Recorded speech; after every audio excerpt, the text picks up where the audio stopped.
Ma taroka minal jahli syai'an man arada ayuh disafil waqti ghaira ma adharahu Allahu fihi.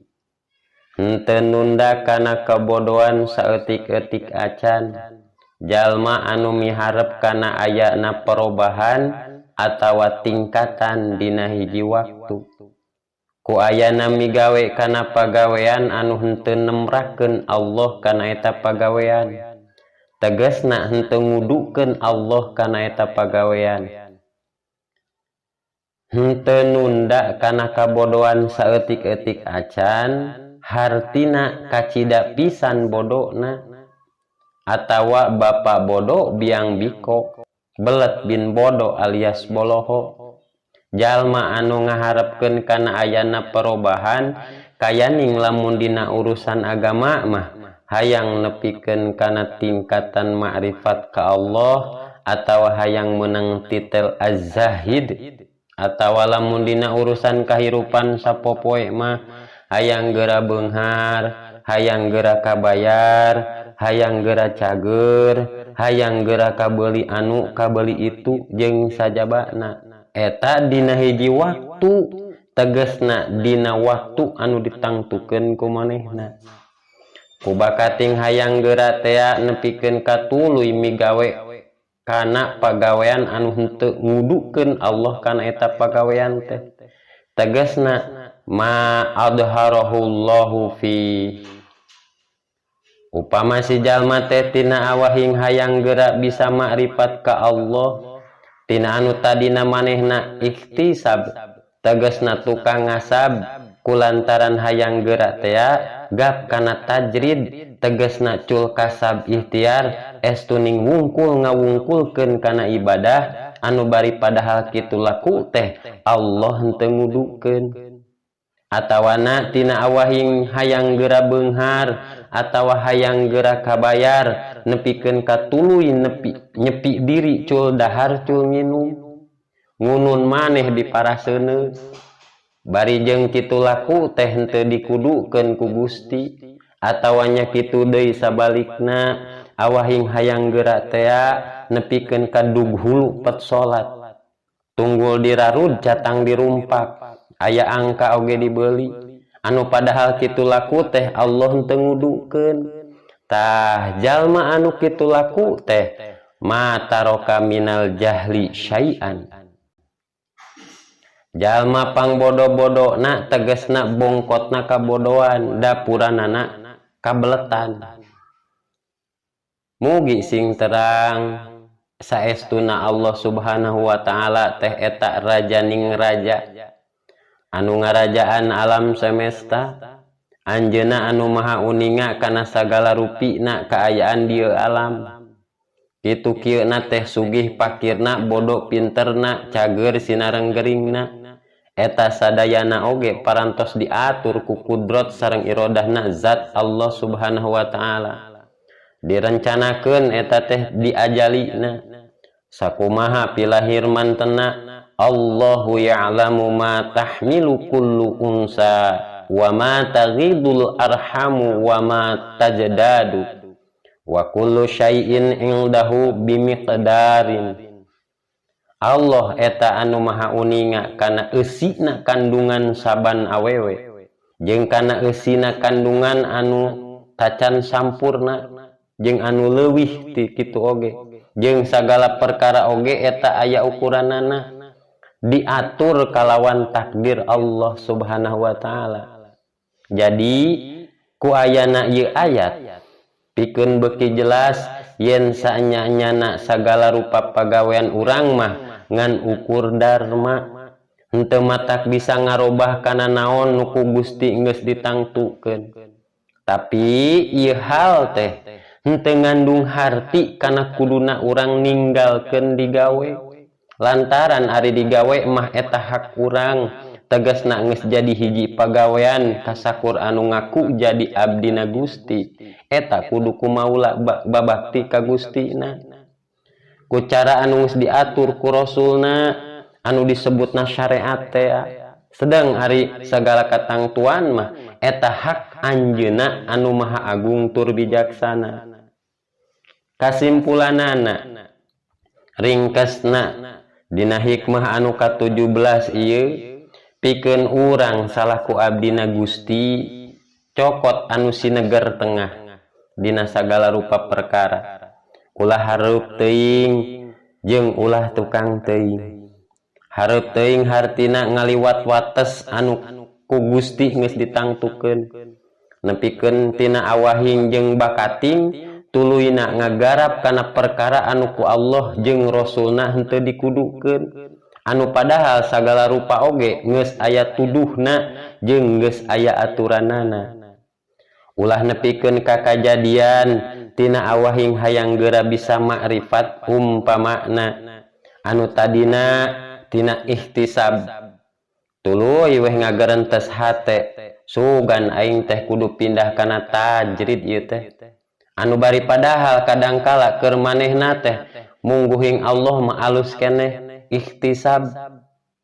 Tegasna dina sagala rupa perkara make jalan kasab ikhtiar. Tah kitu laku teh eta pangbodo-bodona jalma kana takdir Gusti. Atawa nya kitu deui sabalikna tinu tadi tina awahing jeung bakating teh bijilna anu antukna tina tajrid ngagerentes hayang pindah kana ihtisab. Bari jeung salila manehna aya dina makom tajrid henteu salah ceuk aturan sara. Eta oge kaasup tina sawarehna jalma anu bodoh kana kudrotna nu maha suci. Jadi nu kitu anu sok disebut suul adab ka pangeran teh istilahna teu sopan payuneun nu maha agung, anu sok disebut ngalengkahan masta kadunungan, populerna mah sok dibahasakeun melangkahi kehendak ilahi teh. Sokomo lamun tuluy ngagarap nu henteu dikudukeun ku Gusti mah eta kacida pisan culangungna. Jadi lamun urang rek ngalengkah sangkan henteu kaasup kana culangung, alusna mah pikir heula bulak-balik, itung heula maslahat jeung madaratna, itung untung rugina naha aya widi Gusti atawa henteu. Gunakeun akal anu sampurna sangkan hade balukarna. Pikeun ieu nguatan kana ieu katerangan seug ku urang Bandungan, ku urang titenan. Jawaban guruna ieu pangarang kitab hikam. Syekh Ibnu Athaillah pangarang kitab hikam tumaros ka guruna Syekh Abu Abbas Al-Mursi. Maksadna Syekh Ibnu Athaillah ngamaksad bade tajrid, nyepen ngawungkulkeun wirid sareng ibadah bari ngantunkeun kana sagala kasab. Salajengna Syekh Abul Abbas Al-Mursi ngawaler kieu, wa hadza min tanaijil ilmi billahi ta'ala wa ma'rifati rububiyyatihi pamin syahitatil kalhala wa tasyawwafa ilal intiqali anha binafsihi wa arada ayyuhdisa ghairu ma adharahullahu ta'ala faqad balagha ghayatul jahli bi rabbih wa asail adabi fi hadrati maulahu azza wa jalla. Ieu maksad ujlah bari cul ngaji jeung usaha eta teh kaasup kana buahna ilmu Gusti jeung kaasup kana buahna tina kamakrifatan ka pangeran. Tapi lamun ku kitu teh ngajurung kana pindah cara numutkeun kahayang diri pribadina terus mikarep kana rek ngalakukeun anu teu dilahirkeun ku Gusti Allah kaya ning nyiar ilmu atawa kasab pikeun kabodohan ka pangeran, tah eta geus nepi kana puncakna kabodohan ka pangeran jeung suul adab ka hadrat pangeran nu maha agung tur nu maha bijaksana. Kitu tah walerana Syekh Abul Abbas Al-Mursi ka putra muridna nyaeta pangarang ieu kitab hikam.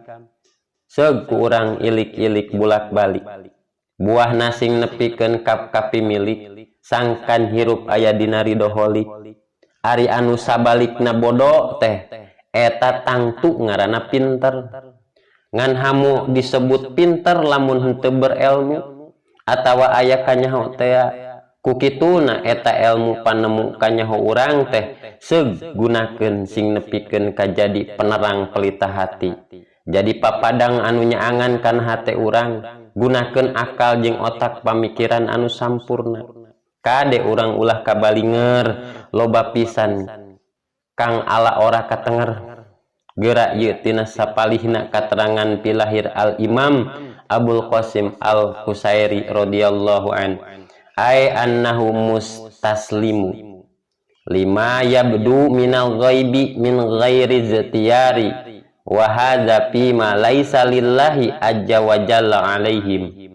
Jalma anu tumamprak pasrah bari jeung mikahayang mibanda anu gaib kayaning imdad khotir atawa ilham bari nunda kana kasab ikhtiar tah eta anu kitu teh lain ti pangarsa Allah ka manehna tapi khotir nyaeta kerteg dirina atau khotirus setan teh awahing ku hayang mibanda ilham atawa hayang ngamilik khotir hayang tinekanan boga imdad nepi ka tuluy cul pacul lesot bedog nunda parang benci arit gap kana tapa kedewek kana kumereb cicing dina ngawirid nunda kana kasab ikhtiar taya beurang taya peuting tuluy menekung dina singkur depak di makam karamat tah eta kitu laku teh saur al Imam Qusairi mah lain bawa tinga jadi lian ti Gusti nu Maha Suci